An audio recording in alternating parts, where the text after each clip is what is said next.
राज्यसेवा 2025. तर राज्यसेवा 2025चा मेन्सचा पेपर आहे आणि यामध्ये आपल्याला पेपर नंबर जर पाहिला तर किती आहे, पेपर नंबर 5 आहे. 5 आहे आणि जीएस जे आहे पेपर 2 आहे. आता जीएस पेपर 2 कशा संदर्भात असतो? एक तर काय आहे या ठिकाणी पॉलिटी आहे, म्हणजे या ठिकाणी कॉन्स्टिट्यूशन आहे. दुसरं या ठिकाणी गव्हर्नन्स आहे आणि तिसरं काय आहे या ठिकाणी इंटरनॅशनल रिलेशन्स आहे. ओके, तर या 3 भागामध्ये हा पेपर डिवाइड आहे आणि याचं जर आपण कंपॅरिझन केलं, ऑलरेडी आपण पेपर 3 पाहिलेला आहे. ओके, याचं कंपॅरिझन आपल्याला काय सोबत करायचं आहे, तर आपल्या सिलेबस सोबत, की नेमका सिलेबस मधले कशा पद्धतीने पॉईंट जे आहे ते आपल्याला विचारलेले आहे.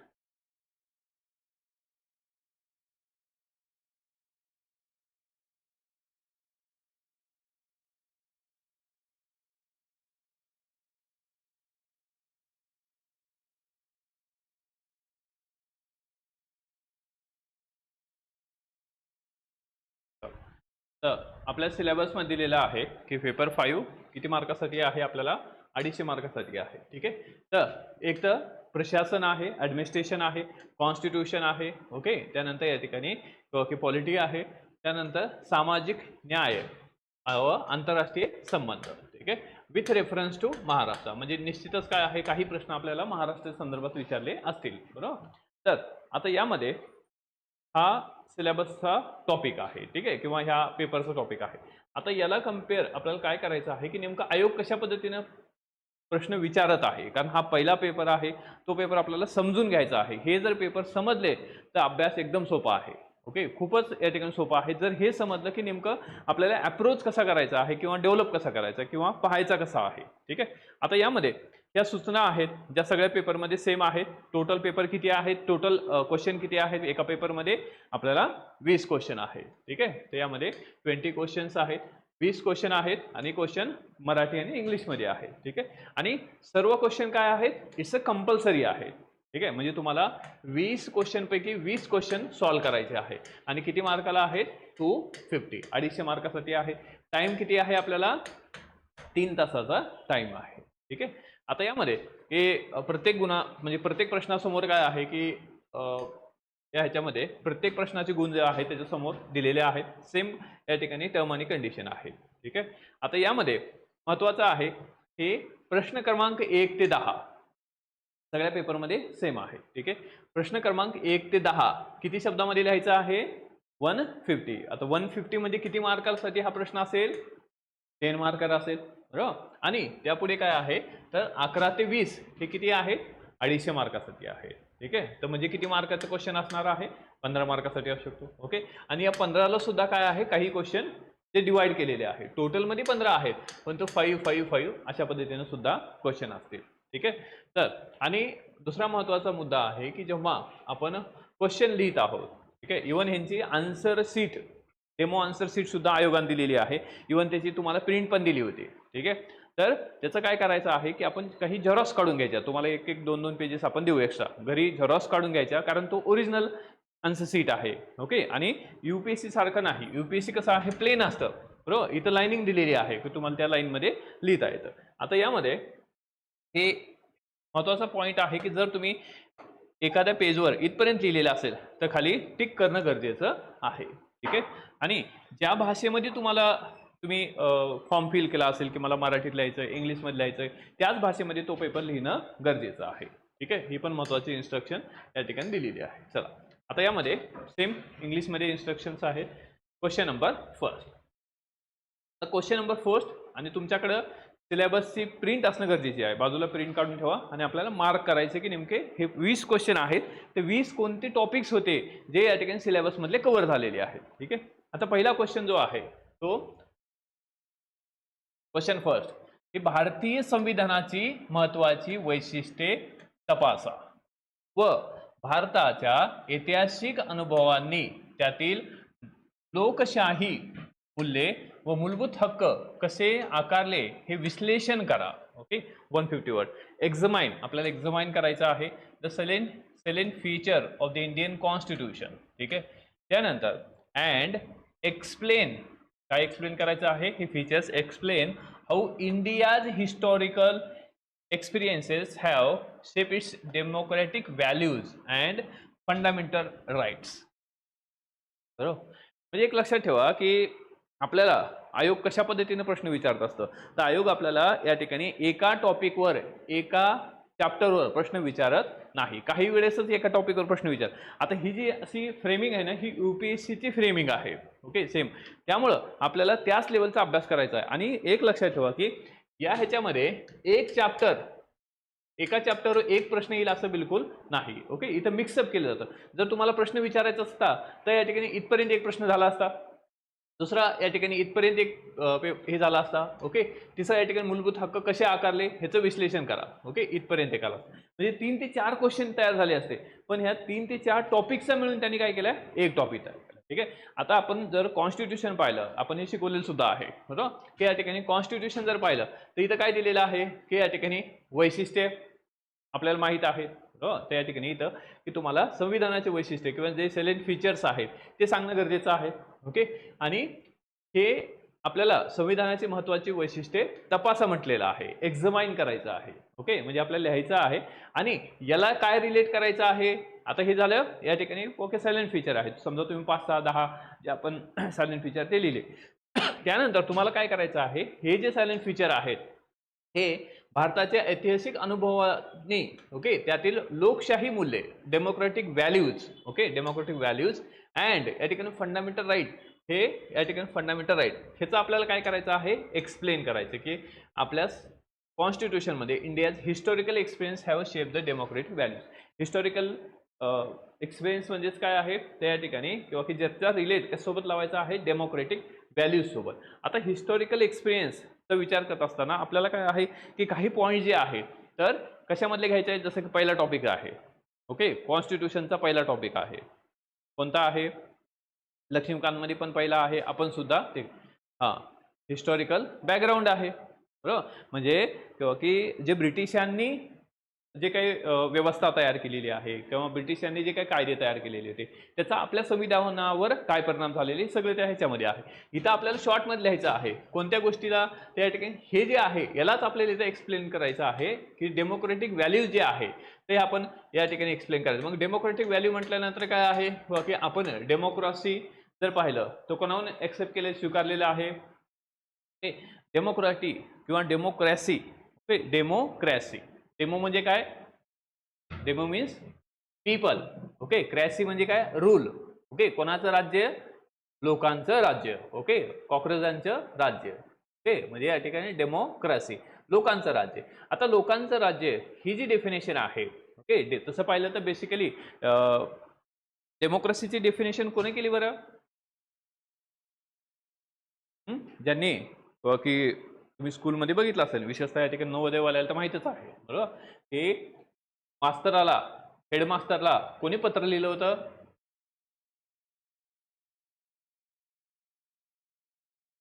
हा कोणी लिहिलं होतं, आईवडिलांनी.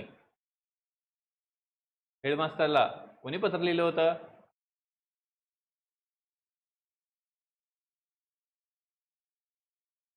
हा ओके अब्राहम लिंकन यांनी लिहिलं होतं हो, कारण त्यांचा मुलगा शाळेमध्ये शिकत होता.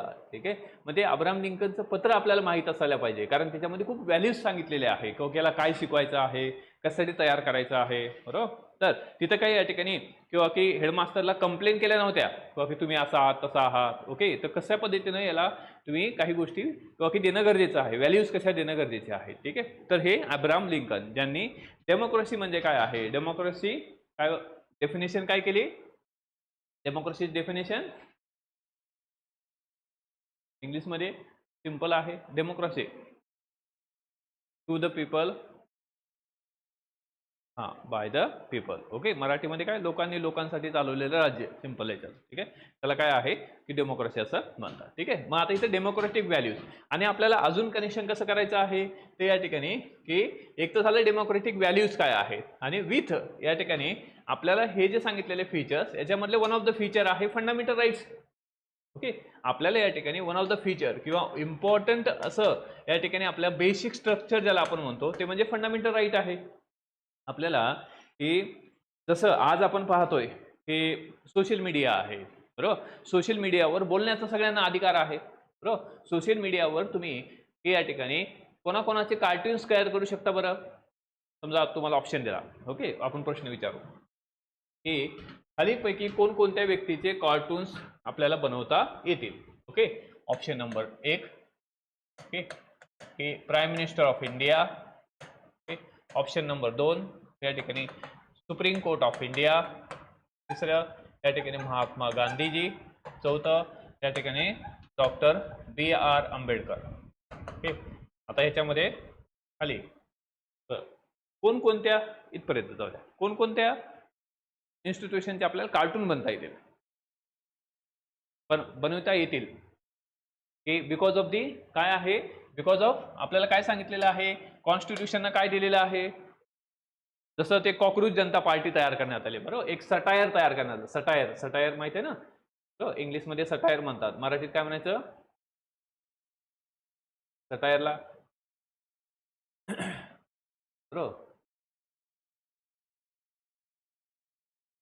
म्हणजे तुम्ही आता प्रत्येक वेळी अभ्यासच करत असतात, बरोबर. मी तुम्हाला या ठिकाणी कधी कधी असे टोमणे मारत असतो. हे उपहासात्मक बोलले, हे मराठीत उपहासात्मक म्हणजे काय आहे, या ठिकाणी हे एक प्रकारे म्हणजे व्यंगात्मक हे टीका करणे, त्याला सटायर असं म्हणतात. हा, काय म्हणतात, सॅटिझम, सार्टिझम म्हणतं का. ओके, ठीक आहे, सार्टिझम म्हणजे एक व्यंग मधून तुम्हाला या ठिकाणी काय आहे, विरोध दर्शायचा आहे. ठीक आहे, बरं. आता यामध्ये तुम्हाला हे तुम्ही करू शकता, बरोबर. कोणत्या आर्टिकल नुसार हे तुम्हाला अधिकार दिलाय बरं, कोणतं फंडामेंटल राईट आहे, ते freedom of speech, expression. Article मोठ्यानं सांग, मोठ्यानं सांग किती,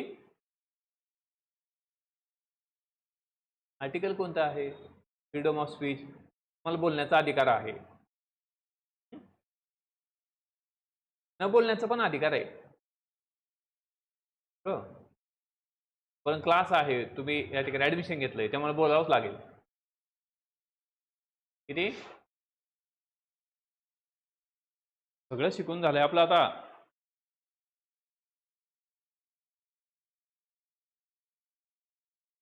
मोठं सांग, मोठ्यानं बोल जरा, आपल्याला डीसी व्हायचंय, असं दणदणीत आवाज पाहिजे, बाहेर पण मॅडमनं रागवलेलं गेलं पाहिजे, नाही तर मॅडम खाली हा ठीक आहे ते 1 लाख ना, हा ओके, असेसाठी नाही आवाज काढायचा आपल्याला.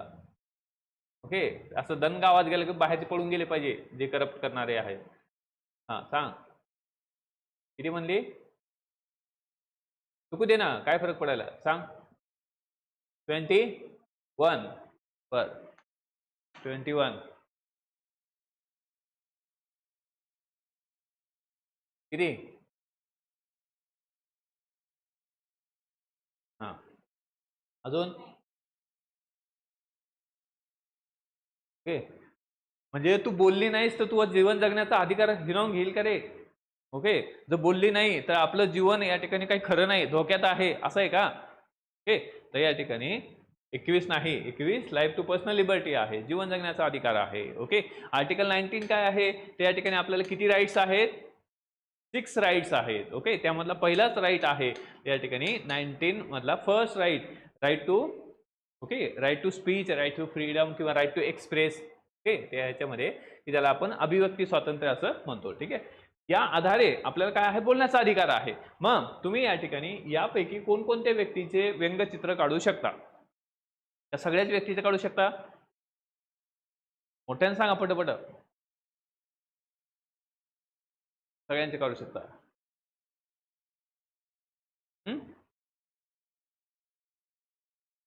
तुम्हाला ऑब्जेक्शन, सगळ्यांचे काढू शकता का, पटकन डोकं लावा. एवढं या ठिकाणी पंक्तीला कसे बसले असते, पटकन वाट बघत असतात, पटकन जेवता. ओके, जर गुलाबजाम असतील, ठीक आहे, आता मी 2-3 दिवस गेलतो ना त्यामुळं, ओके, तर पटकन आपण काढून टाकतो, दुसरा नंबर येईल म्हणून, तसं पाहिजे.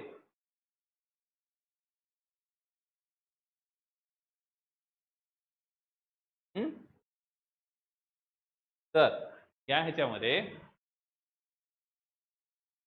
या 2 व्यक्तीचे व्यंगचित्र काढता येणार, ओके, कारण या ठिकाणी हे फ्रीडम फायटर आहे. बरोबर, देशाचे आदर्श आहेत. त्यामुळे तुम्ही बऱ्याच वेळेस बघितलं असेल, जर एखाद्याने या ठिकाणी व्यंग्यचित्र काढलं तर त्याला अटक सुद्धा होऊ शकते.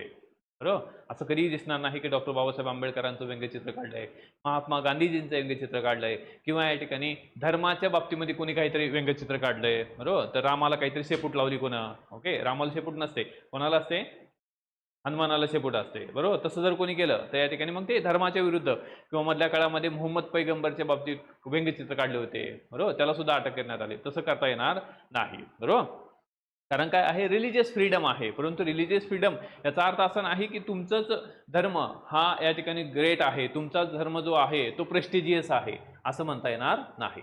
ओके, तर या ह्याच्यामध्ये की आपल्याला यांचं व्यंग्यचित्र कधीही काढता येणार नाही. ठीक आहे, असं केलं तर या ठिकाणी इट अगेन्स्ट दी काय आहे, किंवा की तुम्ही एक प्रकारच्या देशाच्या विरुद्ध आहात, तुमचं 19 इथं या ठिकाणी चालणार नाही, इमिडिएट इफेक्टमध्ये अटक होऊ शकते. ठीक आहे, आता यामध्ये की बाकीच्या ह्याचं जे काही राजकीय व्यक्ती आहे, सुप्रीम कोर्ट असेल, इन्स्टिट्यूशन्स असेल, बरोबर, तर त्यांचं व्यंग्यचित्र काढता येतं. बरोबर, फक्त काही बाबतीमध्ये काय आहे, किंवा की सुप्रीम कोर्टाच्या बाबतीमध्ये काय आहे, त्याला आपण की कंटेम्प्ट ऑफ कोर्ट म्हणतो. ठीक आहे, काही बाबतीत कंटेम्प्ट ऑफ कोर्ट लागू शकतो. बरोबर, परंतु व्यंग्यचित्राच्या बाबतीत लागत नाही. मग प्राईम मिनिस्टर ऑफ इंडियाचं व्यंग्यचित्र काढता येतं, या ठिकाणी सुप्रीम कोर्टाचं व्यंग्यचित्र काढता येतं.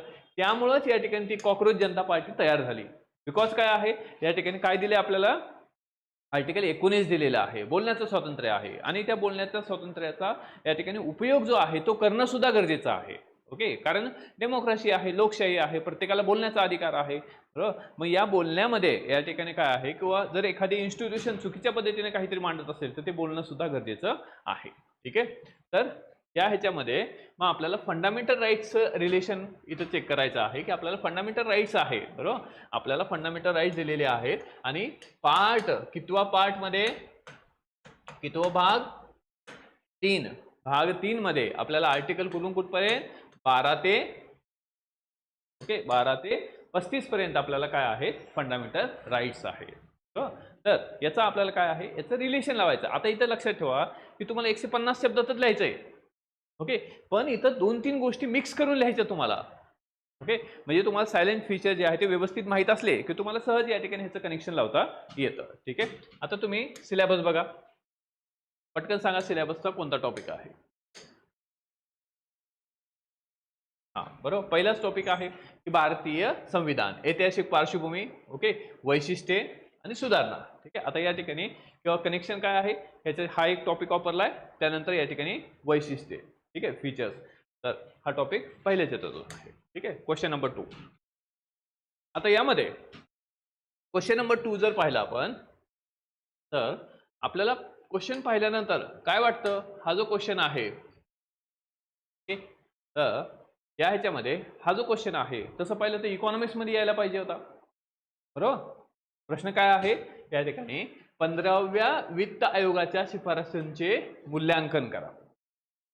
बरोबर, आणि त्याची 14व्या वित्त आयोगाच्या शिफारशी सोबत तुलना करा. सिंपल क्वेश्चन आहे, स्ट्रेट फॉरवर्ड आहे. बरोबर, आता हा प्रश्न तसं पाहिलं तर इकॉनॉमिक्सचा आहे, फायनान्स कमिशन, बरोबर, relate to economics, okay, paper 3. तर या ह्याच्यामध्ये मग आता हा प्रश्न आपल्याला इथं कसं काय आला. ओके, आपल्या सिलेबसचा टॉपिक पण आपण बघू की पॉलिटीमध्ये किंवा पेपर 2 मध्ये कोणता पॉईंट आहे की ज्या आधारे हा प्रश्न तयार करण्यात आला. ठीक आहे, आणि स्ट्रेट फॉरवर्ड क्वेश्चन आहे की या ह्याच्यामध्ये तुम्हाला की 15वा वित्त आयोग, आणि सध्या कितवा वित्त आयोग सुरू आहे, सध्या या ठिकाणी कितवा वित्त आयोग सुरू आहे, हा,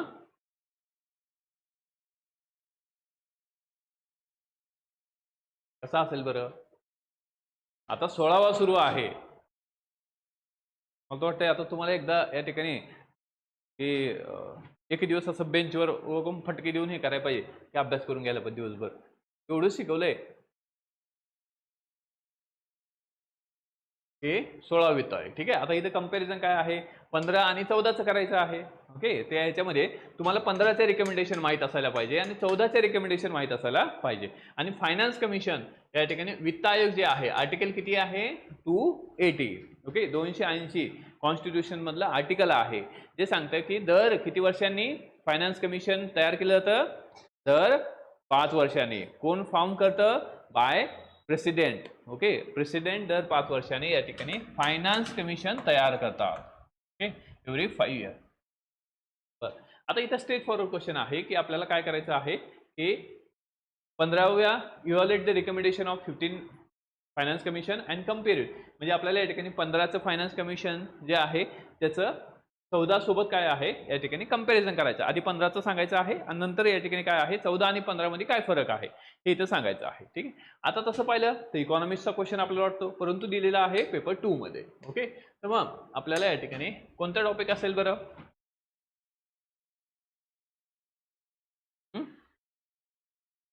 सांगा कोणता टॉपिक असेल? हा बरोबर आहे, सेकंडच टॉपिक आहे. सेकंड टॉपिक म्हणजे कुठे दिसतंय आपल्याला या ह्याच्यामध्ये की वित्त व्यवस्था. ओके, ही वित्त व्यवस्था म्हणजे काय आहे या ठिकाणी किंवा की संघ किंवा या ठिकाणी संघ राज्य व्यवस्था आपण स्वीकारलेली आहे, फेडरल स्ट्रक्चर आपण स्वीकारलेलं आहे. मग फेडरल स्ट्रक्चर म्हणजे काय आहे, या ठिकाणी काय असतं की सेंटर असतं, स्टेट गव्हर्नमेंट आहे किंवा या ठिकाणी लोकल बॉडीज आहे, त्याला आपण फेडरेशन असं म्हणतो. मग यामध्ये हे या ह्याच्यामध्ये जी वित्त व्यवस्था आहे, फायनान्शियल सिस्टीम आहे, त्या फायनान्शियल सिस्टीम मध्ये काय आहे की अशा प्रकारचा जो टॅक्स आहे, जसं या ठिकाणी इन्कम टॅक्स आहे, तो या ठिकाणी सेंट्रल गव्हर्नमेंटकडे जातो. मग हा टॅक्स जो आहे एक प्रकारचा डिव्हिजिबल टॅक्स आपण म्हणू एक्झाम्पलसाठी. ठीक आहे, तर मग या ह्याच्यामध्ये डिव्हिजिबल टॅक्स म्हणजे काय आहे की ज्याचं विभाजन होतं कोणामध्ये, या ठिकाणी केंद्र सरकारला एक हिस्सा आणि राज्य सरकारला एक हिस्सा. ओके, मग या ह्याच्यामध्ये हे जे कंपॅरिझन आहे ते किंवा ह्या ठिकाणी डिस्ट्रीब्युशन ऑफ टॅक्स, ओके, जो डिव्हिजिबल टॅक्स आहे ते करण्याचं काम कोणाचं असतं, फायनान्स कमिशनचं असतं. ओके, फायनान्स कमिशन या ठिकाणी हे काम करत असतं. त्यामुळं आपल्याला या ठिकाणी हा की कोणता हे आहे किंवा की सेंटर आणि स्टेट, सेंटर स्टेट जे रिलेशन आहे त्या सेंटर स्टेट रिलेशन मध्ये हा या ठिकाणी कंपॅरिझनचा चॅप्टर आहे. ठीक आहे, तर इथं आपल्याला हे विचारलेलं आहे. त्यानंतर हा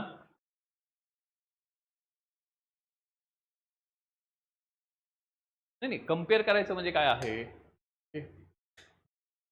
आता आपल्याला कम्पेअर करायचं आहे. ठीक आहे, कम्पेअर करायचं म्हणजे काय आहे, या ठिकाणी हे जे टॅक्स डिस्ट्रीब्युशन आहे ज्याला डिव्हिजिबल टॅक्स म्हणतात.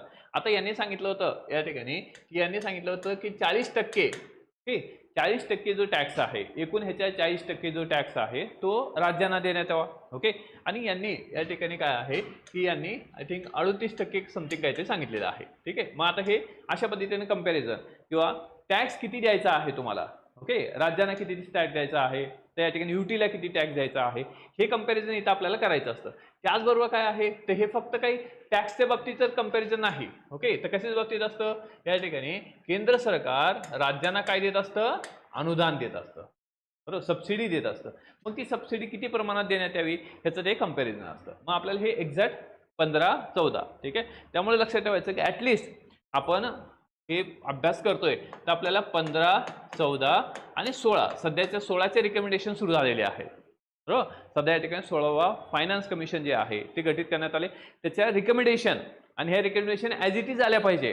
ओके, आपण त्यात काही ते मिक्स करायचं नसतं, कारण त्या काय आहे शिफारसी आहे. ओके, त्यामुळं ही जी गोष्ट आहे थोडं पाठ करावी लागते आपल्याला की रिकमेंडेशन जसं तसं लिहायचं असतं. ओके, तर रिकमेंडेशन लिहायचं आणि स्पष्ट काय आहे आपल्याला कम्पेअर करायचं आहे. ओके, तर या ठिकाणी कम्पेअर करायचं आहे. मग या ह्याच्यामध्ये असं या ठिकाणी 15 आणि 14 अशा पद्धतीने आपल्याला कंपॅरिझन करावं लागतं. ठीक आहे, त्यानंतर third question number third. Question number third जो आहे तो आपल्याला दिलेला आहे की what are the problems of interstate council. आता हे सगळं झालेलं पाहिजे, तुम्हाला पहिल्या समजलं पाहिजे. ओके, की काय आहे की what are the problems, okay, काय आहे what are the problems of interstate council. Okay, कोणाचे प्रॉब्लेम, आंतरराज्य परिषदेच्या कोणत्या समस्या आहे. ओके, स्ट्रेट फॉरवर्ड क्वेश्चन आहे. ओके, आणि त्यावर उपाययोजना सुचवा. Okay, suggest the measures for it. आता खूप महत्त्वाचा प्रश्न असतो असा की जे तुम्हाला की तुमचे मेजर्स विचारत असतं. बरोबर, इथं आपलं डोकं लावावं लागतं. ठीक आहे, कारण काय आहे आता इथं मेजर्स जरी आपले असले तरी ते मेजर्स कधी येणार आहेत बरं, जर वाचलं तरच येणार आहेत. ओके, कारण तुम्ही जर वाचलेच नाही तर स्वतःचं डोकं चालून सुद्धा काही फायदा नाही, कारण तुम्हाला या ठिकाणी ते मेजर्स माहीत असायला पाहिजे. कुठेतरी पुस्तकात वाचले पाहिजे, न्यूजपेपरमध्ये मेजर्स येतात. ओके, आणि हे ऑलरेडी पुस्तकात पण मेजर्स आहेत, तेच जरी तुमचे मेजर्स म्हणून टाकले तरी चालतं. ओके, तर या ह्याच्यामध्ये पहिली गोष्ट आहे की what are the problems of interstate council. पहिली गोष्ट तर या ठिकाणी इंटरस्टेट काउन्सिल, त्याला आंतरराज्य परिषद म्हणतात. ही आंतरराज्य परिषद, इंटरस्टेट काउन्सिल. आता इंटरस्टेट काउन्सिलचे प्रॉब्लेम काय असतात की ह्याच्यामध्ये की राज्यामध्ये वाद असेल. ओके, म्हणजे कशाच्या बाबतीत वाद असू शकतो या ह्याच्यामध्ये, कसे होते, आंतरराज्य म्हटलेलं आहे, इंटरस्टेट. इंटरस्टेट म्हणजे राज्यामध्ये, केंद्र आणि राज्य नाही. ओके, या ठिकाणी इंटरस्टेट काउन्सिल असते, बरोबर, राज्यामधले वाद. हा ठीक आहे. जसं या ठिकाणी आहे पाण्याच्या बाबतीत वाद असतात. ओके, किंवा या ठिकाणी बाउंड्रीच्या बाबतीत वाद असतील, बरोबर. तर या ह्याच्यामध्ये काय आहे, तर हे जे वाद सोडण्यासाठी असतं इंटरस्टेट काउन्सिल. ओके, आणि ह्या इंटरस्टेट काउन्सिलमध्ये राज्याच्या हेड कोण असतं, हेड असतात prime minister. Interstate council. Okay, आणि दुसरं एक असतं बघा, आता हे सगळं शिकवलं तुम्हाला, घरी जाऊन बघा जरा. दुसरं एक असतं झोनल काउन्सिल, ऐकलं असेल बघा. ओके, झोनल काउन्सिल, क्षेत्रीय परिषदा म्हणतात. ओके, क्षेत्रीय परिषदा. Okay, zonal council. आणि त्या झोनल काउन्सिलचा अध्यक्ष कोण असतं, तर झोनल काउन्सिलचा अध्यक्ष असतं होम मिनिस्टर. कोणते होम मिनिस्टर, सेंटरचे होम मिनिस्टर, त्याला म्हणतात झोनल काउन्सिल. ओके, त्या ठिकाणी की ते झोनल काउन्सिलचे हेड असतात कोण, त्या ठिकाणी गृहमंत्री केंद्राचे. आणि त्याचे सदस्य कोण असतात, तर सदस्य असतात सर्व राज्यांचे या ठिकाणी, किंवा या ह्याच्यामध्ये हे जे आहेत हे एक प्रकारचे अध्यक्ष असतात, चेअरमन असतात. आणि उपाध्यक्ष कोण असतात, त्या ठिकाणी राज्याचे मुख्यमंत्री. प्रत्येक राज्याच्या मुख्यमंत्र्याला एक वर्ष असं या ठिकाणी सायक्लिकल पद्धतीने दिलं जातं. ठीक आहे, तर हे झोनल काउन्सिल आहे. आपल्याला प्रश्न विचारलेला आहे इंटरस्टेट काउन्सिल. आता मग इंटरस्टेट काउन्सिलच्या प्रॉब्लेम्स काय आहेत आणि त्याच्यावरच्या उपाययोजना आपल्याला सुचवायच्या आहेत. What are the measures. ठीक आहे, तर आता हा जर प्रश्न बघितला आपण, तर कोणत्या सिलेबसचा टॉपिक आहे,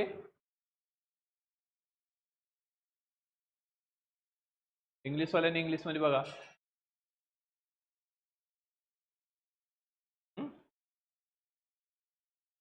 सरळ दिसतंय. तू लिहिले का नाही पेपर, पेपर लिहायचे आहेत. ओके, 9 पेपर माहिती आहेत ना, उद्या लिहून आणा आता. सांगा पटकन.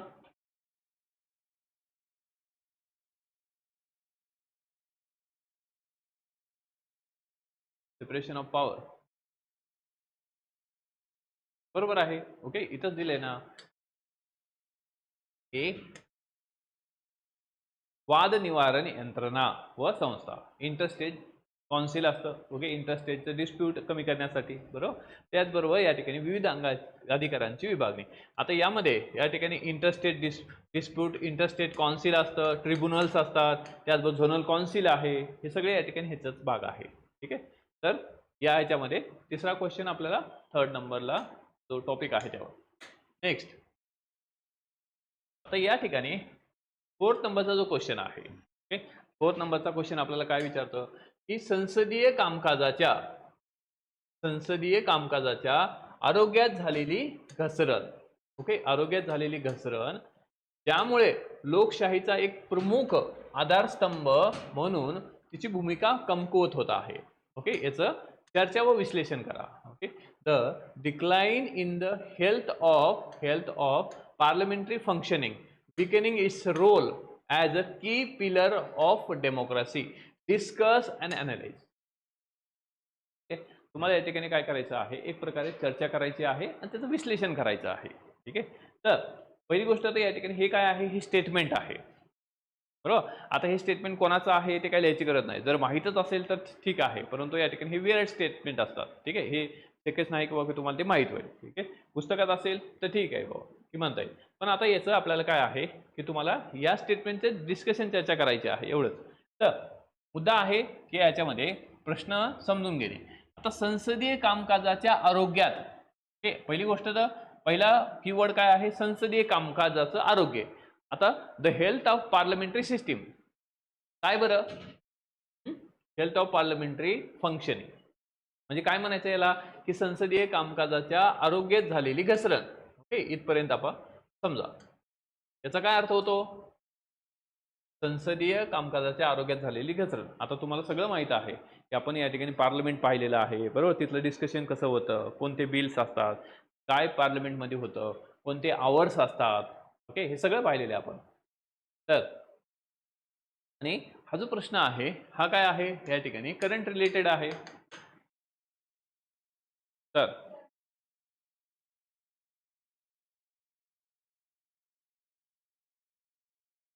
बरोबर. तर या ठिकाणी की पार्लमेंटरी हेल्थ म्हणजे काय आहे, पहिली गोष्ट तर या ठिकाणी संसद हे कशासाठी काम करतं? संसद ही काय आहे, एक प्रकारची इन्स्टिट्यूशन आहे. Okay, to make the rules and regulation किंवा या ठिकाणी लॉ तयार करणे, बरोबर. हे कोणाचं काम आहे? या ठिकाणी संसदेचं काम आहे. म्हणजे याचा अर्थ काय आहे, संसद ही जी आहे तर ही कशासाठी फंक्शन करते? तर या ठिकाणी कायदा बनवण्याचं काम करते. संसद या ठिकाणी की अमेंडमेंट करण्याचं काम करते. आणि संसद जी आहे ते या ठिकाणी एक प्रकारचं डेमोक्रेसीचं सगळ्यात महत्त्वाचं पिलर आहे. जे पिलर या ठिकाणी काय तयार करतं की आपली एक व्यवस्था तयार करतं. म्हणजे समजा एक्झाम्पलमध्ये की महिलांना, ओके, या ह्याच्यामध्ये की 33 महिलांना कोणत्या सभागृहामध्ये किंवा दोन्ही सभागृहामध्ये रिझर्वेशन देण्यात आले का बरं? महिलांना 33% रिझर्वेशन कोणत्या सभागृहात देण्यात आलेलं आहे? लोकसभा आणि विधानसभा, बरोबर. तर या ठिकाणी लोकसभा अँड विधानसभा या ह्याच्यामध्ये हे 33% रिझर्वेशन आहे. मग आता हे जे 33% रिझर्वेशन आहे याच्यावर डिस्कशन, चर्चा कुठं होणार आहे? कुठं होणार आहे? या ठिकाणी संसदेत होणार आहे. ओके, रोडवर डिस्कशन चर्चा करून काय फायदा बरं? ओके, कारण या ठिकाणी समजा तुम्ही इथं क्रांती चौकामध्ये सगळे जमले आणि चला की आपण डिस्कशन चर्चा करू की या ठिकाणी हे विधेयकाचं काय झालेलं आहे, महिलांचं विधेयक पास झालेलं आहे तर मग लागू काय झालं नाही, याचा डिस्कशनचा तेवढा फायदा आहे का? किंवा तुम्ही टीव्हीवर बघता, ओके, या ठिकाणी किंवा की दोघं जणांचे भांडणं लावण्याचं काम कोण करतं? ते अँकर करत असतं बघा. ओके, की असं वाटतं की या ठिकाणी एकमेकाचे टीव्हीच फोडतील, पण त्यांना माहित असतं की आपला टीव्ही आहे म्हणून फोडत नाही, दुसऱ्याचा असलं तर आधी फोडून टाकला असता. ओके, तर मुद्दा काय आहे याच्यामुळं किंवा की तेवढ्या प्रमाणात प्रभाव होत नाही. कारण काय आहे, या ठिकाणी लेजिटिमेट बॉडी जी आहे, ओके, लेजिटिमेट बॉडी कोण आहे? तर पार्लमेंट आहे. ओके, पार्लमेंट मधलं डिस्कशन हे हेल्दी असतं, असायला पाहिजे. बिकॉज काय आहे, इट्स अ रिप्रेझेंटेटिव्ह बॉडी आहे. ती कोणती आहे? रिप्रेझेंटेटिव्ह. त्याला आपण म्हणतो की या ठिकाणी आपण तिथे रिप्रेझेंट करतो. म्हणजे आपण रिप्रेझेंट करतो याचा अर्थ काय आहे?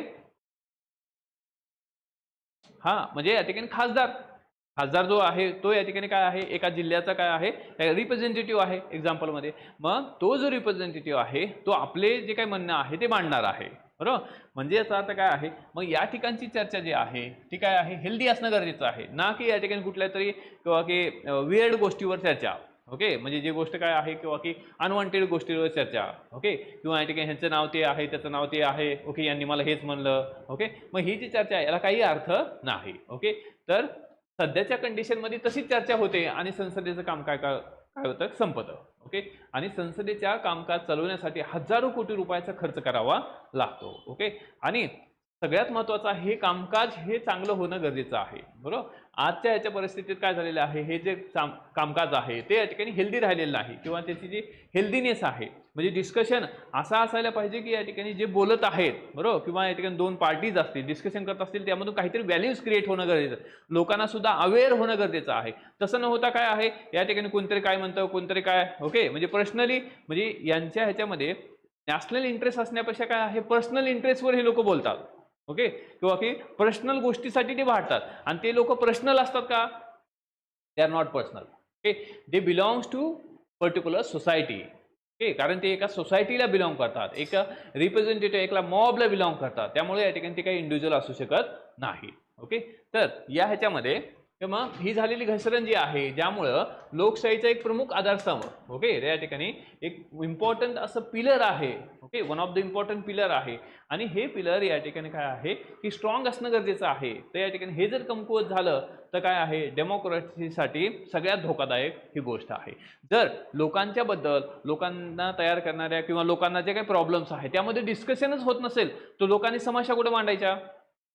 ओके, लोकांचं जे काही समस्या मांडण्याचं जे व्यासपीठ आहे किंवा सरकारला त्या समस्या समजतील हे व्यासपीठ म्हणजे काय आहे, संसद आहे. ठीक आहे, तर याच्यावर आपल्याला चर्चा डिस्कशन करायचं आहे. ठीक आहे, तर सांगा.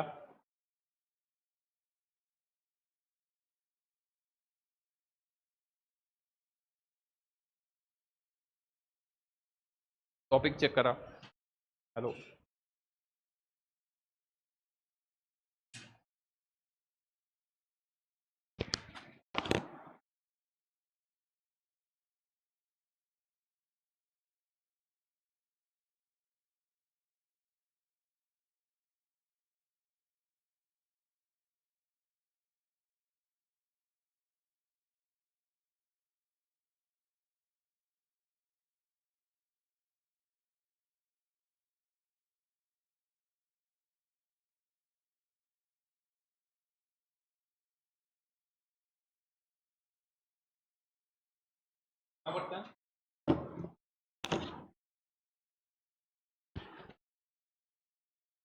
मोठ्यानं सांगा. कोणता वाचा.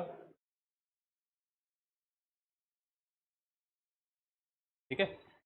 संसद व राज्य विधिमंडळे ओके यांची संरचना आणि कार्यप्रणाली. आपल्याला काय आहे कार्यप्रणालीवर प्रश्न विचारलाय. आता इथं बघा प्रश्न कशावर आहे. संसदेवर प्रश्न आहे बरोबर. संसदेचे काय आहे कार्यप्रणाली आणि त्याचं कामकाज चालवणे या पद्धतीवर आपल्याला हा प्रश्न विचारलेला आहे. म्हणजे पार्लमेंट अँड या ठिकाणी फंक्शन आणि या ठिकाणी ते कशा पद्धतीनं फंक्शन हे वर्क करत असतं. ठीक आहे. तर हे आपल्याला विचारलेलं आहे. आता यामध्ये आपल्याला काय आहे की करंटचं रिलेव्हन्स महत्त्वाचं आहे. तुम्हाला काही एक्झाम्पल द्यावं लागतील की याच्यावर चर्चा ही जी आहे इलिगल पद्धतीनं झाली की त्याला काही अर्थ राहिलेला नाही बरोबर. तर काही एक्झाम्पल आपल्याला द्यावे लागतील. म्हणजे याचा अर्थ काय आहे की अशा प्रश्नांची उत्तरे लिहिण्यासाठी काय आहे की आपल्याला दररोज न्यूजपेपर मस्ट आहे. ओके. मराठीवाल्यांनी लोकसत्ता ओके हा कधीही मिस करू नये. ओके. आणि इंग्लिशवाल्यांनी इंडियन एक्सप्रेस या दोन पेपर जे आहेत ना हे दोन पेपरच असे प्रश्न लिहिण्यासाठी कामाला येणार आहे. ओके. तर कुठलेही नोट्स नाही कुठलंही पुस्तक नाही. ओके. कारण तुम्हाला एक्झाम्पल द्यायचे. आता पुस्तक हे समजा लक्ष्मीकांत आहे सगळ्यात बेस्ट पुस्तक आहे. ते पुस्तक या ठिकाणी त्यात एक्झाम्पल नाही तर हे या ठिकाणी की हेल्दी कॉन्स्टिट्युशनल डिबेट म्हणजे काय ओके ते असं लिहिलेलं नाही तिथं कुठं. मग तुम्हाला असले जे टॉपिक्स आहे किंवा एक्झाम्पल हे करंटमधून मिळणार आहे. ओके. त्यामुळं दररोज न्यूजपेपर जर वाचला जरी तुम्हाला समजा 2 वर्षांनी 1 वर्षांनी किंवा तुमचा प्लॅन असेल 10 वर्षांनी प्रश्न पेपर द्यायचा आहे ओके तरी सुद्धा पेपर वाचावा लागेल. त्याला पर्याय नाही. ओके. कारण तुम्हाला ती हॅबिटच होणार नाही. जसं एक्झाम्पलमध्ये इंग्रजांनी आपल्याला एक हॅबिट लावली. कोणती बरं की जी आजही आपण सकाळी उठल्या उठल्या फॉलो करतो. तसं पटकन समजलं. ओके. ती म्हणजे चहा. ओके. चहाची त्यांनी एवढी आदत लागली की सकाळी उठल्यानंतर आपल्याला या ठिकाणी काय आहे एखाद्या वेळेस ब्रश नाही केलं तरी चालेल. ओके. त्याला बेड टी म्हणतात. ओके. तर मग असे पिणारे सुद्धा आहेत. ओके. तर या ह्याच्यामध्ये तशी सवय जी आहे ते इथं लागणं गरजेची आहे न्यूजपेपरची. न्यूजपेपर वाचल्याशिवाय आपला दिवस जो आहे तो या ठिकाणी सुरुवातच होऊ नये किंवा या ठिकाणी ॲटलिस्ट कधीही कुठल्याही टाइमला न्यूजपेपर वाचता येतो पण वाचणं गरजेचं आहे. ठीक आहे. नाही वाचलं तर या ठिकाणी की आपल्याला स्वतःचं आपलं काहीही तयार करता येणार नाही. स्वतःचं प्रस्त तयार करता आलं पाहिजे. ठीक आहे. तुम्ही क्लास लावला म्हणजे या ठिकाणी सगळंच काही तुम्हाला रेडीमेड मिळेल असं बी नाही आणि रेडीमेड देऊ आणि तेच गेस वर्क येईल असं बी नाही बरोबर. जसं सध्या नीटचा पेपर फुटलेला आहे बरोबर. त्या ठिकाणी गेसच्या नावावर तो पेपर देण्यात आला. तसं आपल्या या ठिकाणी पेपर देऊन सुद्धा लिहिता येणार नाही अशी परिस्थिती असते. कारण ही काय आहे राज्यसेवा UPSC आहे. इथं पेपर या ठिकाणी 10 दिवस जरी आधी सुटला ना तरी सुद्धा या ठिकाणी लिहिणं अवघडची गोष्ट आहे. कारण प्रत्येकाचं रिप्रेझेंटेशन ही काही MCQ परीक्षा नाही मेन्स. ओके. तर इथं लिहावं लागतं. तर लिहिण्यामध्ये काय आहे युनिकनेस असायला पाहिजे की तुमचं उत्तर इतरांपेक्षा कसं काय चांगलं बाबा. ओके. हे आपल्याला मांडता आलं पाहिजे. चला नेक्स्ट. आपल्याला या ठिकाणी भारतामध्ये चांगले प्रशासन ओके भारतामध्ये चांगले प्रशासन ज्याला आपण सुशासन असं म्हणतो आणि या ठिकाणी पारदर्शकता भारताचे या ठिकाणी सुशासन चांगले प्रशासन किंवा सुशासन आणि पारदर्शकता सुनिश्चित करण्यात कार्यकारी आणि न्यायपालिका यांची भूमिका स्पष्ट करा. Explain the role of executive and judiciary. Okay, executiveचा रोल ज्युडिशरीचा role in ensuring the good governance and promoting transparency in India. आता याचं एक्झाम्पल आपल्याला देता येतं. रिसेंटचे एक्झाम्पल काय देता येईल बरं? गुड गव्हर्नन्सचं एक्झाम्पल आपल्याला देता येतं. गुड गव्हर्नन्स म्हणजे काय आहे की ज्याला आपण सुशासन म्हणतो. गुड गव्हर्नन्स कशाला म्हणायचं आहे? गुड गव्हर्नन्स साध्या भाषेत समजा, ठीक आहे, आपला हा टॉपिक नाही झाला तर गुड गव्हर्नन्स काय आहे? साधं गुड गव्हर्नन्स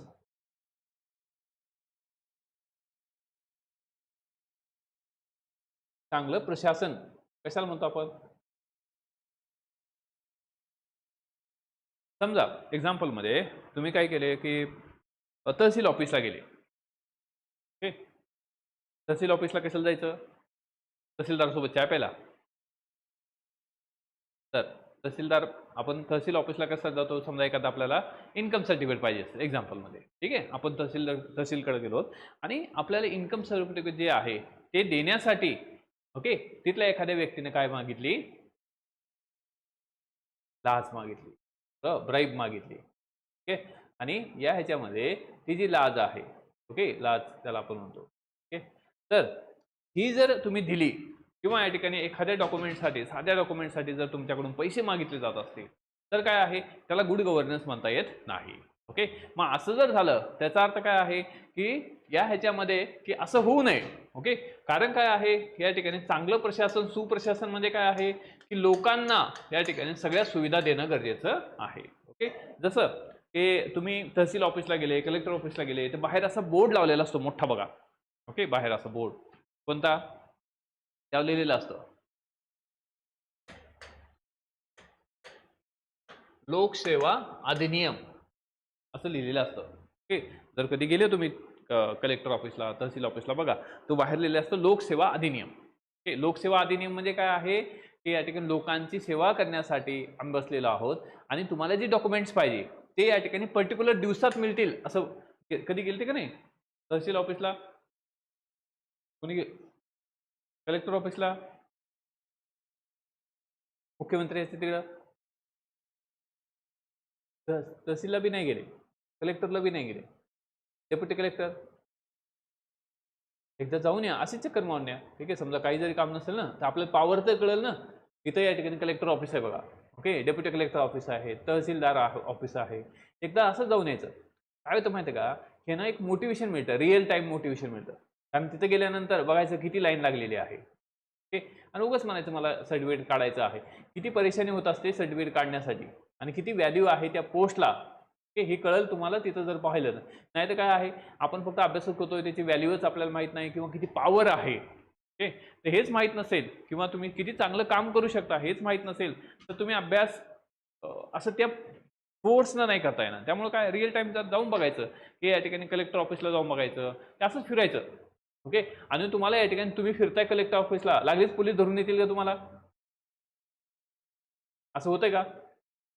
हा, तर तसं होणारच नाही. कारण बिकॉज ऑफ काय की तुम्हाला कोणता अधिकार आहे?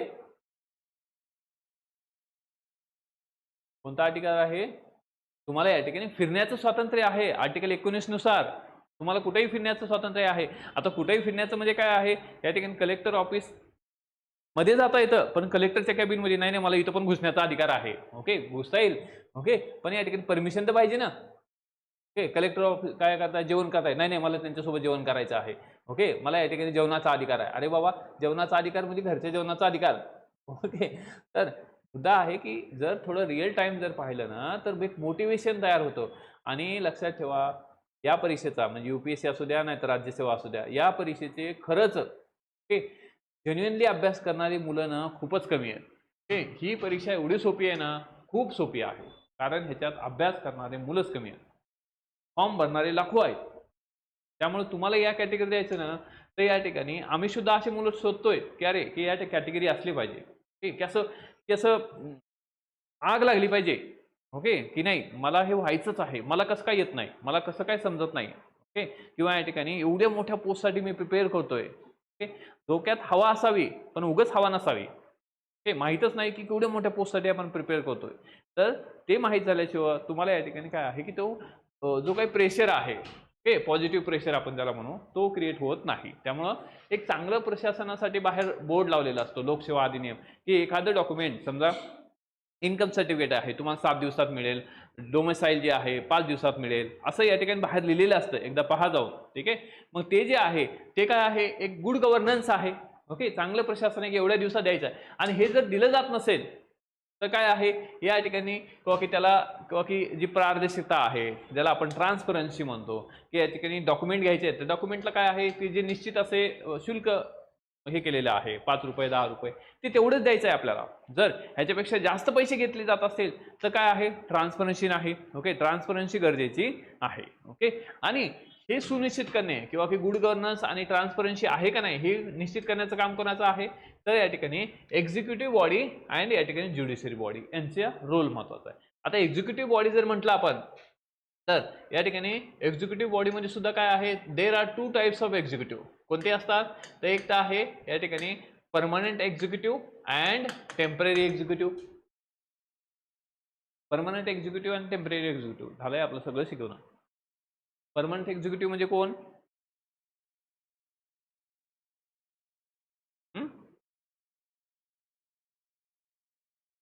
कोण,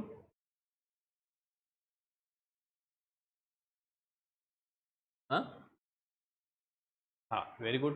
ओके, परमनंट, तुम्हाला काय बनायचं आहे, परमनंट एक्झिक्युटिव्ह बनायचं आहे. ओके, हे कदा आपले फक्त निवड 5 वर्षासाठी असते का, बरं 5-5 वर्षाने परीक्षा घेतली असते कसं लागलं असतं. ओके, तर ह्याच्यामध्ये डोक्याचे केस जातील 5-5 वर्षाला परीक्षा घ्यायचं. ओके, पहिली गोष्ट तर पहिली परीक्षा पास व्हायला 5 वर्ष लागतील. ठीक आहे, म्हणजे याचा अर्थ काय आहे की ह्याच्यामध्ये परमनंट एक्झिक्युटिव्ह आहे, म्हणजे याचा अर्थ एकदा पास झाल्यानंतर काय आहे की 58 वर्षापर्यंत रिटायरमेंट नाही. ठीक आहे, दीज आर परमनंट एक्झिक्युटिव्ह. ठीक आहे, टेम्पररी एक्झिक्युटिव्ह म्हणजे कोणते, की त्याचा कार्यकाळ जो आहे 5 वर्षाचा असू शकतो किंवा त्यापेक्षा कमी पण असू शकतो. बरोबर, तर या ह्याच्यामध्ये कोण येतं मग, प्रेसिडेंट आहे, व्हाईस प्रेसिडेंट आहे, प्राईम मिनिस्टर आहे, काउन्सिल ऑफ मिनिस्टर आहे, आणि या ठिकाणी कोण, सेंटरचं आपण जर पाहिलं तर कोण, मराठीत काय म्हणायचं, मराठीत म्हणायचं महान्यायवादी, इंग्लिशमध्ये काय, अटॉर्नी जनरल. ओके, तो सुद्धा काय आहे या ठिकाणी वन ऑफ द एक्झिक्युटिव्ह आहे. ठीक आहे, आता हे जे आहे डेज आर टेम्पररी एक्झिक्युटिव्ह. मग आता यामध्ये या ठिकाणी हे जे आहे गुड गव्हर्नन्स आणि ट्रान्सपरन्सी हे किंवा की प्रमोट करण्याचं काम जे आहे ते या ठिकाणी की हे एक्झिक्युटिव्हचं पण आहे, परमनंट एक्झिक्युटिव्हचं पण आहे, आणि या ठिकाणी टेम्पररी एक्झिक्युटिव्हचं सुद्धा काम आहे. मग एखादा कायदा तयार करणं हे काम कोणाचं आहे, या ठिकाणी एखादा मंत्री आहे, तो कायदा या ठिकाणी ड्राफ्ट तयार करतो, संसदेमध्ये मांडतो, पारित करतो, त्यानंतर त्याचं एक्झिक्युशन सुरू होतं.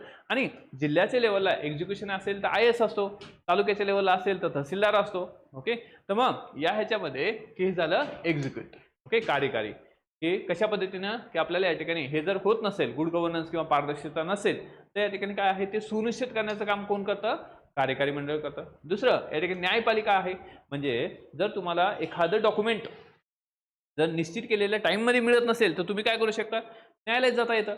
ओके, म्हणजे याचा अर्थ काय आहे की गुड गव्हर्नन्स अँड या ठिकाणी की ट्रान्सपरन्सी हे जे आहे हे सुनिश्चित करण्याचं काम जे आहे कार्यकारी आणि या ठिकाणी न्यायपालिका यांचं आहे. ठीक आहे, कोणता टॉपिक आहे,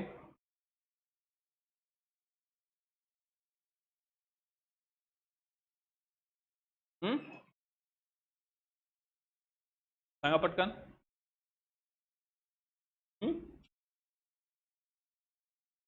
काय, कळ, ठीक आहे. तर आता यामध्ये हे कार्यपालिका न्यायपालिका. ठीक आहे, तर ह्या दोन गोष्टी आपल्याला माहित असायला पाहिजे, आणि त्या ह्याच्यामध्ये काय आहे किंवा व्यवस्थेची भूमिका. ओके,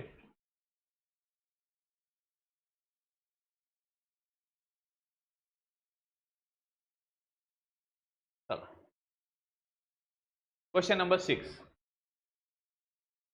क्वेश्चन नंबर 6 काय आहे की संयुक्त राष्ट्राच्या, ओके, संयुक्त राष्ट्राच्या सुधारणेची गरज या संदर्भात संयुक्त राष्ट्रांच्या समिट ऑफ फ्युचर, ओके, 2024 चे चिकित्सक परीक्षण करा. Critically examine the United Nations summit on future. Okay, summit of future 2024 with reference to the need of United Nations reform. ठीक आहे, आता हे आपल्याला माहीत असायला पाहिजे की पहिली गोष्ट तर संयुक्त राष्ट्र काय आहे आणि त्याचा करंटचा पर्स्पेक्टिव्ह काय आहे. तर समिट ऑफ फ्युचर 2024 जे आपल्याला चिकित्सा करायची आहे, क्रिटिकली एक्झामाइन करायचं आहे, हे समिट कशाच्या बाबतीत होतं, याचा आउटकम काय आहे, ह्या सगळ्या गोष्टी आपल्याला इथं पाहिजे आहे. तर 10 मार्काचा क्वेश्चन आहे.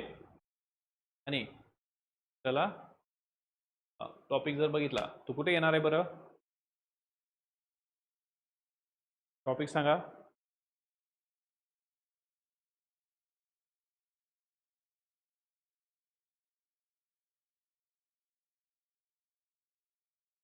कुठं सापडतंय बघा. आणि आपण जे बघितलं आता आधीचा हे होता प्रशासन, पारदर्शकता आणि उत्तरदायित्व. ओके, जो होता ना ट्रान्सपरन्सी, ई गव्हर्नन्स मधला क्वेश्चन आहे प्रशासन आधीचा. ओके, त्याचं कनेक्शन तिथे लावलेलं आहे. सांगा.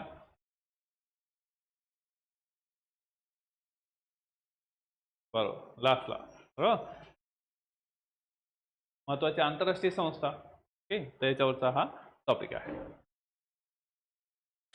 लास्ट. हा मग क्वेश्चनला एक्सप्लेन. ओके, आता क्वेश्चनला एक्सप्लेन करण्यासाठी काय आहे, तर आपल्याला हे जे आहे ना, किंवा की संयुक्त राष्ट्राचं एक समिट आहे, समिट ऑफ फ्युचर 2024. ओके, हे बघावं लागेल आपल्याला की या ठिकाणी की हे जे आहे हे एक समिट आहे किंवा बैठक होती फ्युचर 2024ची. कोणाची? युनायटेड स्टेटची. ठीक आहे, आणि युनायटेड स्टेटमध्ये सुधारणांची गरज आहे, त्यासाठी हे समिट होतं. आता युनायटेड स्टेटमध्ये सुधारणा म्हणजे काय? पहिली गोष्ट, युनायटेड नेशन ही जी आहे जागतिक ही संघटना आहे, बरोबर. आणि या जागतिक संघटनेमध्ये सुधारणांची गरज आहे. आणि या जागतिक संघटनेमधून कोण बाहेर पडलेला आहे? अमेरिका बाहेर पडलेला आहे. आणि या जागतिक संघटनेचं काम काय असतं? त्या ठिकाणी सगळ्या देशामध्ये एक प्रकारचं शांतता राखणे. ओके, हे काम आहे ह्या युनायटेड नेशनचं. आता आपण पाहतोय की बऱ्याच देशामध्ये काय आहे, किंवा की हे झाले युद्ध सुरू आहे, बरोबर. मग त्या युद्धामध्ये यांचा रोल महत्वाचा असतो, युनायटेड नेशनचा.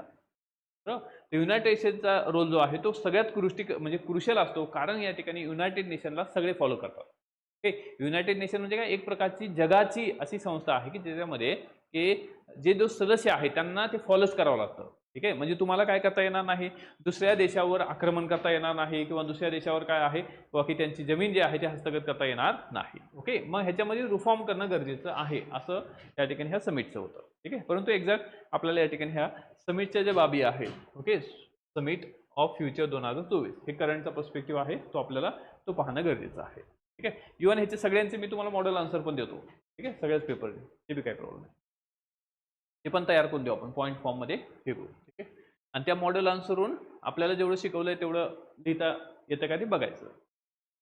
पुढचा क्वेश्चन. आता प्रधानमंत्री जनधन योजना. ओके, प्रधानमंत्री जनधन योजना 28 ऑगस्ट 2025 रोजी आपल्या परिवर्तनकारी अंमलबजावणीची 11 वर्षे पूर्ण केली आहे. ठीक आहे, म्हणजे याला किती वर्ष झालेले आहेत? 11 वर्षे झालेले आहेत. म्हणजे ही कधीची योजना असेल? 11 वर्षे म्हणल्यावर 25 मधून 11 गेले, किती राहिले? 2014. ठीक आहे, 28 ऑगस्ट 2014 ची योजना आहे, त्याला किती वर्ष झालेले आहेत? 11 वर्षे पूर्ण झाले आहे. तर वंचित लोकसंख्येचा आर्थिक समावेश, वंचित लोकसंख्येचा आर्थिक समावेश वाढविण्यात योजनेच्या यशाचे व परिणामकारकतेचे मूल्यांकन करा. द प्रधानमंत्री जनधन योजना has complete 11 years of transformative implementation on 26 August 2025 evaluate its success and effectiveness in promoting financial inclusion. Okay, financial inclusion, okay, of deprived people population. आता यामध्ये महत्त्वाचा मुद्दा काय आहे की फायनान्शियल इन्क्लुजन म्हणजे काय? ह्या फायनान्शियल इन्क्लुजनचीच ही योजना आहे. ओके, तर त्यालाच या ठिकाणी फायनान्शियल इन्क्लुजन किंवा मराठीत काय म्हणायचं? आर्थिक समावेशन. ओके, आता आर्थिक समावेशन म्हणजे काय आहे? या ठिकाणी ज्याला आपण फायनान्शियल इन्क्लुजन म्हणतो, की जसं एक्झाम्पलमध्ये आपल्या देशात मोठ्या प्रमाणात काय आहे? बेरोजगारी आहे, ओके, दारिद्र्य आहे. मग आता हे कसं कमी करायचं आहे? किंवा कशा पद्धतीने कमी करतात त्यालाच म्हणायचं या ठिकाणी financial inclusion. Okay, financial inclusion म्हणजे काय आहे की समजा हे समजा बेरोजगारी आहे, बरोबर, अनएम्प्लॉयमेंट आहे, मग ह्या अनएम्प्लॉईडला एम्प्लॉईड करणं गरजेचं आहे, मग ह्याच्यासाठी सरकारच्या योजना कोणत्या आहेत, बरोबर, तर त्याला म्हणायचं फायनान्शियल इन्क्लुजन. जसं एक्झाम्पल मध्ये कोणती, जी रामजी, बरोबर, नरेगाच्या जागी आलेली G RAM G, Mahatma Gandhi rural employment guarantee जागी आलेली ही जी रामजी जी आहे ती किती दिवसाची स्कीम आहे, किती दिवसाचा शाश्वत रोजगार आहे, तर या ह्याच्यामध्ये आपल्याला 125 दिवसाचा रोजगार मिळतो. ओके, रोजगारची गॅरंटी आपल्याला दिली, पहिली 100ची असायची, आता 125ची आहे. ठीक आहे, तर या ह्याच्यामध्ये हे इन्क्लुजन आहे. ओके, म्हणजे आपल्याला बेरोजगारी कमी करायची आहे तर रोजगार देणं गरजेचं आहे. That is the financial inclusion. ठीक आहे, आता यामध्ये या फायनान्शियल इन्क्लुजन मधला वन ऑफ द पर्स्पेक्टिव्ह होता तो म्हणजे काय आहे या ठिकाणी जनधन योजना. जनधन योजना म्हणजे काय, हे एक प्रकारचं फायनान्शियल इन्क्लुजन आहे. फायनान्शियल इन्क्लुजन म्हणजे काय की एखादा व्यक्ती की अनएम्प्लॉईड आहे त्याला या ठिकाणी एम्प्लॉईड करायचं असेल तर काय लागणार आहे, फायनान्स लागणार आहे. ओके, मग जनधन योजना या माध्यमातून काय केलं जातं, लोकांना या ठिकाणी काय केलं जातं, लोन दिले जातात. ओके, मग त्यामध्ये किशोर, प्रौढ अशा प्रकारचे काय आहेत टायटल्स आहेत. मग यामध्ये की ज्या लोकांना म्हणजे किंवा की जे काय ठेवू शकत नाही किंवा की बँकेकडं मॉर्गेज ठेवू शकत नाही. मॉर्गेज म्हणजे काय मराठीत, मराठीत त्याला म्हणायचं तारण. म्हणजे तुम्हाला जर लोन पाहिजे असेल तर या ठिकाणी बँकेवाला की तुम्ही गेले ते दरवाजेपाशी थम्सअप घेऊन बसलेला असतो का की या साहेब आधी थम्सअप प्या, ओके, नंतर तुम्हाला लागलीच आम्ही काय करू किंवा की जे तुम्हाला पैसे पाहिजे त्याची बॅग भरून ठेवलेली आहे, असं असते का, नाही. तर बँक तुम्हाला लोन कधी देतं, म्हणजे तुम्हाला काहीतरी तारण ठेवावं लागतं, बरोबर. तर या ठिकाणी घर, गाडी, बंगला, ओके, तर या ठिकाणी जे तारण ठेवलं गोल्ड असेल तर तुम्हाला त्या प्रमाणात काय करतं, पेमेंट देतं, लोन देतं. ठीक आहे, पण या प्रधानमंत्री जनधन योजनेची विशेषता काय आहे, इथं कुठल्याही प्रकारचं मॉर्गेज ठेवायची गरज नाही. ओके, म्हणजे तुम्हाला कुठल्याही प्रकारचं तारण ठेवायची गरज नाही. तर या ह्याच्यामधून तुम्हाला काय आहे की काय केलं जातं, लोन दिलं जातं. मग लोन दिलं, समजा एखाद्या व्यक्तीला काहीतरी या ठिकाणी की त्याला वडापावचा गाडा टाकायचा आहे, त्याला लोन दिलं 2-3 लाख रुपये. ठीक आहे, मग वडापावचा गाडा टाकला तर त्या व्यक्तीला काय झाला, रोजगार उपलब्ध झाला. त्या वडापावच्या गाड्यावरून दुसऱ्याला तो रोजगार देत असेल, परत दुसऱ्याला त्या रोजगार उपलब्ध, त्यालाच म्हणायचं फायनान्शियल इन्क्लुजन. ओके, तर मग या योजनेच्या माध्यमातून फायनान्शियल इन्क्लुजन झालं आणि यामुळं या ठिकाणी जी वंचित लोकसंख्या आहे, डिप्राईव्ह पॉप्युलेशन आहे, डिप्राईव्ह फॉर्म कशापासून डिप्राईव्ह असेल, या ठिकाणी फायनान्शियल इन्क्लुजन पासून डिप्राईव्ड असेल. ओके, 2000 डिप्राईव्ह कसे या ठिकाणी फायनान्शियली डिप्राईव्ड असतील. ओके, त्यांना या ठिकाणी किंवा की जे आर्थिक गरज आहे किंवा जे व्यक्ती पॉवर्टीमध्ये आहे, ज्यांना अन्न, वस्त्र, निवारा, आरोग्य, शिक्षण यापैकी काही गोष्टी किंवा ह्या सगळ्याच गोष्टी मिळत नसतील त्याला आपण या ठिकाणी काय म्हणतो किंवा की दारिद्र्यामध्ये म्हणतो किंवा पॉवर्टीमध्ये म्हणतो. मग यामध्ये किंवा की ह्या लोकांना जे डिप्राईव्ह, ओके, त्यांना बाहेर काढण्यासाठी ही योजना आहे, फायनान्शियल इन्क्लुजन असतं. ठीक आहे, तर मग आपल्याला ह्याचं मूल्यमापन करायचं आहे. ठीक आहे, तर टॉपिक कोणता असेल सांगा, कोणता, 13.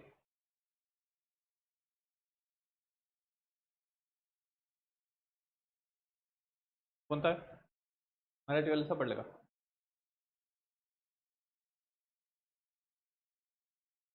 मराठीवाल्यांना सापडलं का, कुठे आहे वाचा.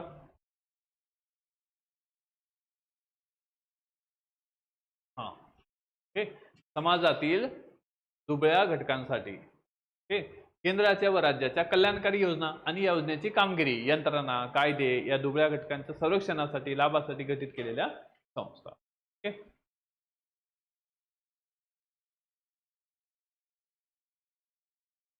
10 पर्यंत बघू आणि त्यानंतर आपण थांबू. ओके, चला 8 नंबर.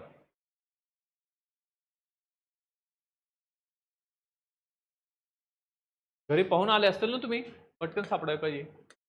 चला 10, दारिद्र्य आणि उपासमार कमी करण्याचे उपाय सांगा. खूप भारी प्रश्न आहे. म्हणजे थोडंफार वाचलं, 11वीचे पुस्तक जरी वाचलं ना, 11वीच्या पुस्तकामध्ये पण दारिद्र्य चॅप्टर आहे बघा, स्टेट बोर्डाच्या, बरोबर, वाचलं असेल तुम्ही, तर त्या चॅप्टरमध्ये सुद्धा हे उपाययोजना आहेत. ओके, त्या पुस्तकावरून सुद्धा लिहिता येतं. तर आपल्याला या ठिकाणी 10 मार्कासाठी प्रश्न आहे, खूप भारी पद्धतीने लिहिता येतो. ठीक आहे, तर आता यामध्ये दारिद्र्य आणि उपासमार हे दोन्ही एकच का बरं? दारिद्र्य आणि उपासमार दोन्ही शब्द एकच आहेत का? झालंय आपलं हे हंगर पण झालंय, पॉवर्टी पण झालंय. दारिद्र्य म्हणजे काय? हो, पण मग काय त्याला कसं डिफाईन करायचं?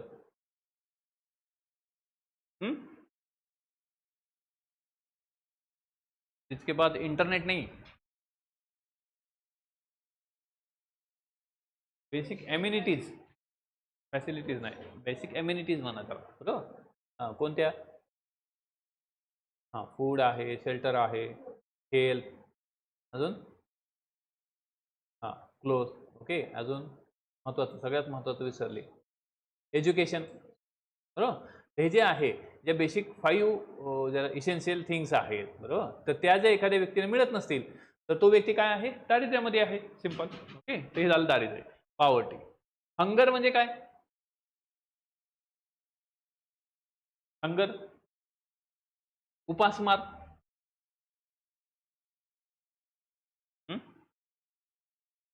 ऐकलं असं ना? तर तुम्ही उपास पकडता तेच उपासमार. उपासाला तो उलट जास्त खात असाल. हां, हंगर म्हणजे काय? बघा बरं, किती भारी भारी गोष्टी आहेत तुम्हाला, किती बरं भारी हे करायला. आणि तुम्ही जर तिघी जरी असताल, 4 जणी असताल, बरोबर, रूमवर असताल, तर या ठिकाणी किती भारी भारी डिस्कशन करता येतं की अरे हंगर म्हणजे काय, पॉवर्टी म्हणजे काय. ओके, आणि सगळ्या एका लेवलचे असतील तर, नाही तिघी या ठिकाणी सैराट बघत बसत असतील तर मग काही खरं नाही. सांगा, हंगर साधा प्रश्न आहे. उपासमार म्हणजे काय?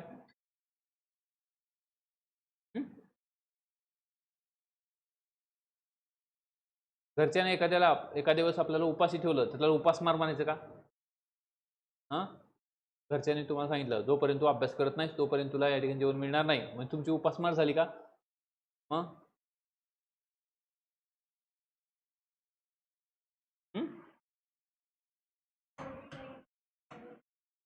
हां,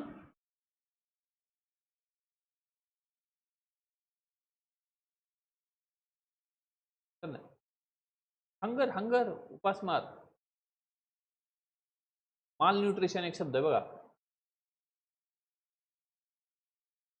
हो, मग हंगर सांगा ना. माल न्यूट्रिशन, माल न्यूट्रिशन म्हणजे कुपोषण. ओके, मग या ठिकाणी हंगर झालं तर कुपोषण होतं ना. हंगर म्हणजे उपासमार. उपासमार म्हणजे काय आहे की या ह्याच्यामध्ये की त्या व्यक्तीला ज्या न्यूट्रिशियस गोष्टी आहेत त्या मिळत नाहीत, सिंपल. हंगर म्हणजे उपासमार. उपासमार म्हणजे काय आहे किंवा की त्याला या ठिकाणी किंवा की न्यूट्रिशियस फूड मिळणं गरजेचं आहे. तर ते जर फूड मिळत नसेल तर काय होतं की त्या व्यक्तीचा मृत्यू होऊ शकतो. ओके, तिला जर त्याला या ठिकाणी म्हणजे अन्न मिळत नसेल, साधी गोष्ट या ठिकाणी अन्न मिळत नसेल, म्हणजे एक वेळेस तरी अन्न भेटणं गरजेचं आहे. तेच जर मिळत नसेल तर काय आहे, तर तो व्यक्ती काय आहे या ठिकाणी हंगरनं किंवा की त्याचा मृत्यू होतो. आणि की सगळ्यात भीषण असं हंगर किंवा या ठिकाणी हंगर डेथ झाल्या होत्या बघा 1914. आपण एक्झाम्पल पण पाहिलं होतं, NCERT मध्ये दिलेलं आहे, कोलकात्यामध्ये. ओके, सगळ्यात जास्त लोक या ठिकाणी ह्या हंगरनं मेले होते. ओके, तर या ह्याच्यामध्ये किंवा हंगर जे आहे किंवा की हंगर म्हणजे काय आहे किंवा की जे न्यूट्रिशियस गोष्टी न मिळणे किंवा जेवण न मिळणे साध्या गोष्टीमध्ये. ओके, त्याला या ठिकाणी आपण उपासमार असं म्हणतो. ठीक आहे, आणि एक दिवस जेवण न मिळणे म्हणजे उपासमार नाही. ओके, तर याच्यामुळं किंवा की त्या व्यक्तीला किंवा की कंटिन्युअसली त्या गोष्टी न मिळणे, त्यामुळे काय होतं की मग पुढे तो व्यक्ती कायामध्ये डेव्हलप होतो, माल न्यूट्रिशन. ओके, या ठिकाणी कुपोषित होतो. आणि या ह्याच्यामध्ये कुपोषित का होतो? कारण या ठिकाणी त्याला अन्न मिळालेलं नाही, बरोबर. मग माता जर कुपोषित असेल तर काय आहे, बालक सुद्धा काय होतो, कुपोषित होतो. ओके, तर मग आपल्याला या ठिकाणी हे कंपॅरिझन करायचं की दारिद्र्य आणि उपासमार. त्यामुळे ह्या साध्या साध्या कन्सेप्ट आधी क्लिअर पाहिजे. ह्या ज्या कन्सेप्ट आहेत ना, ह्या तुम्हाला स्टेट बोर्डमध्ये आहेत 11वीच्या, तुमच्याकडून वाचून घेतलेलं बघा. चॅप्टर्स आहे दारिद्र्य, उपासमार म्हणजे काय, ह्या साध्या साध्या कन्सेप्ट आहेत. आणि NCERT मध्ये सुद्धा चॅप्टर आहे पॉवर्टीचा. चला, कुठे आहे? हां, दारिद्र्य आणि उपासमार यांच्याशी संबंधित प्रश्न, डायरेक्ट प्रश्न आहे. ओके, म्हणजे ह्या दोन संकल्पना आपल्याला क्लिअर पाहिजे. ठीक आहे, त्यानंतर 9 बघू आपण. की प्रश्न 9 आहे की भारतीय प्रशासकीय सेवेमध्ये, ओके, भारतीय प्रशासकीय सेवेमध्ये पार्श्व मार्गाने, ओके, हा, भारतीय प्रशासकीय सेवेमध्ये पार्श्व मार्गाने प्रवेश करण्याच्या संभाव्य परिणामावर भारतीय लोकशाही नोकरशाही रचना आणि प्रशासनाच्या संदर्भात चर्चा करा. ठीक आहे, म्हणजे त्याला लॅटरल एंट्री म्हणतात बघा, ऐकलं असेल तुम्ही. Okay, that is discuss the potential impact of lateral entry. Okay, lateral entry into the Indian administrative service on the bureaucratic structure and governance in India. Okay, या लॅटरल एंट्रीचे एक्झाम्पल म्हणजे ओम बिर्ला यांची मुलगी. Okay, ओम बिर्लाची मुलगी काय आहे, IFS आहे. कुठून आली, लॅटरल. लॅटरल म्हणजे मागच्या दरवाजाने. ओके, सरकार या ठिकाणी काही लोकांना डायरेक्ट नियुक्त करतं. ओके, त्याला लॅटरल एंट्री असं म्हटलं जातं. तर ही एक प्रकारे धोकादायक सुद्धा आहे. आणि याच्यामध्ये तुम्हाला काय लिहायचं आहे की भारतीय प्रशासन सेवेमध्ये, ओके, या ठिकाणी ही पार्श्वमार्ग म्हणजे बाहेरून, ज्याला या ठिकाणी लॅटरल आपण म्हणतो, प्रवेश करणाऱ्या संभाव्य परिणामावर भारतीय लोकशाहीची रचना आणि म्हणजे या ठिकाणी ह्या लोकांना घेतलं जातं, डायरेक्ट घेतलं जातं. ओके, म्हणजे एखादा पास करून IAS बनणे, ओके, आणि डायरेक्ट IAS बनणे, याच्यामुळे काय होणार आहे, जर डायरेक्ट घेतला तर या ठिकाणी हे मग अभ्यास करणारे मुलं, ओके, त्यांच्यावर अन्याय होतो.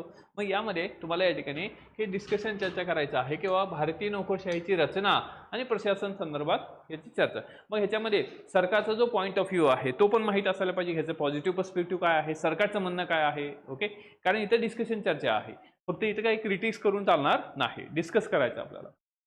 तर कारण ह्याच्यावर खूप चर्चा होत होती. ओके, कारण हा करंटचा पर्स्पेक्टिव्ह आहे आणि आपल्या सिलेबसचा भाग कुठे सांगा.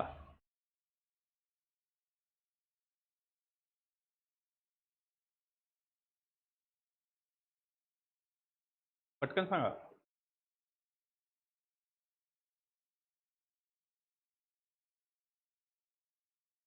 एवढ्या दिवसात तर पटापट तुमचं मार्क व्हायला पाहिजे. तुम्ही म्हणजे तुम्ही मार्क सुद्धा केलं नाही, कसं रे? हा,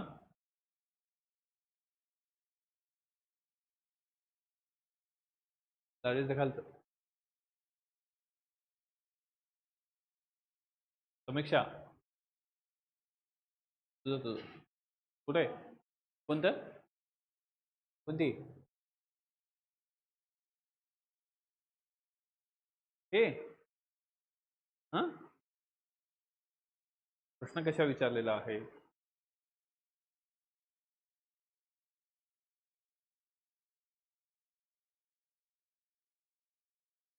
कुठे गव्हर्नन्स तुम्हाला सांगितलंय? कशावर प्रश्न आहे?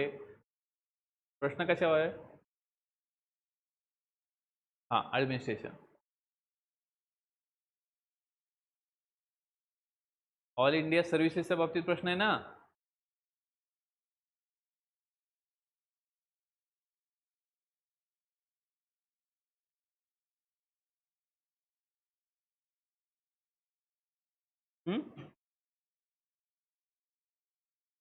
ऑल इंडिया सर्व्हिसेस, अरे त्याच्या खालीच आहे ना, नागरी सेवांची लोकशाहीमधील भूमिका, हा टॉपिक आहे तो. ओके, कारण आपल्याला या ठिकाणी प्रश्न कशावर आहे, याच्यामध्ये भारतीय प्रशासन सेवेमध्ये, ओके, या ठिकाणी काय आहे की इंडियन ॲडमिनिस्ट्रेटिव्ह सर्व्हिस, याच्यावर प्रश्न विचारलेला आहे तुम्हाला. ठीक आहे, लास्ट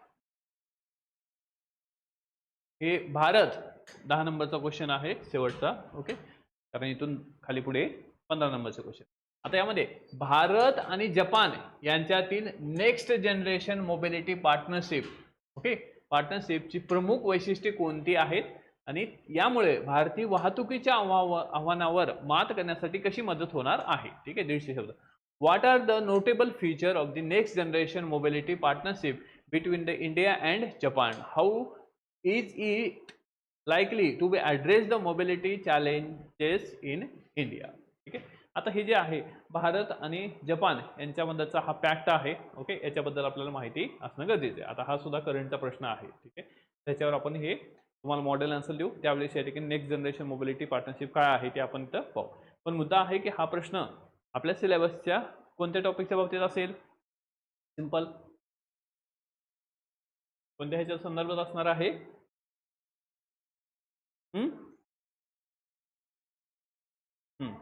भारत आणि शेजारी राष्ट्राचे संबंध. ओके, त्या ठिकाणी आपल्याला इंटरनॅशनल रिलेशन्स आहे. मग जे जे काही महत्त्वाचे असे पॅक्ट्स होत असतात त्याबद्दल आपल्याला प्रश्न विचारले जातात. आता एक लक्षात ठेवा, हे आपण फक्त 10च प्रश्न पाहिलेत, पण ह्या 10 प्रश्नामधून काय आपण शिकलोय त्या ठिकाणी आता राहिलेले 10 उद्या घेऊ आपण. पण 10 प्रश्नांमधून काय शिकलोय तर 10 प्रश्न म्हणजे 10 टॉपिक्स आहेत. ओके, आणि या 10 टॉपिक्समध्ये काय आहे? कॉन्स्टिट्यूशन आहे, पॉलिटी आहे, बरोबर, त्यानंतर गव्हर्नन्स आहे, त्यानंतर या ठिकाणी इंटरनॅशनल रिलेशन आहे, आणि त्याचबरोबर काय आहे? वर्ल्ड इन्स्टिट्यूशन्स पण आहेत. म्हणजे 10 क्वेश्चनमध्ये सगळा सिलेबस त्यांनी काय केलेला आहे की सगळ्या सिलेबसमधले ते या ठिकाणी टॉपिक जे आहेत की कव्हर करण्याचा प्रयत्न केलेला आहे, बरोबर. म्हणजे असं होल सिलेबस खालून वरती असे 10 प्रश्न तयार केले. आता 15 प्रश्न बी कसे असणार आहे? असेच असणार आहेत, बरोबर. परत या ठिकाणी जे राहिलेले टॉपिक्स आहेत त्याच्यावर 15 क्वेश्चन. ठीक आहे, म्हणजे याचा अर्थ काय आहे? फर्स्ट राऊंड या ठिकाणी 10 क्वेश्चन, सेकंड राऊंड परत 10 क्वेश्चन. ठीक आहे, तर अशा पद्धतीने हे 20 क्वेश्चन आहे. तर परत घरी बघा.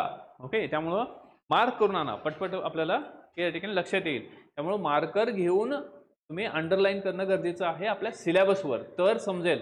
नाही तर इथं आल्यानंतर शोधताय. ओके, त्यामुळे आपला वेळ जातो त्यामध्ये डिस्कशन करण्यामध्ये. ओके, त्यामुळे पटकन तुम्हाला जर ते सापडलं याचा अर्थ तुम्ही पाहिलेलं आहे, नाही सापडलं तर मग वेळ जातो. ओके,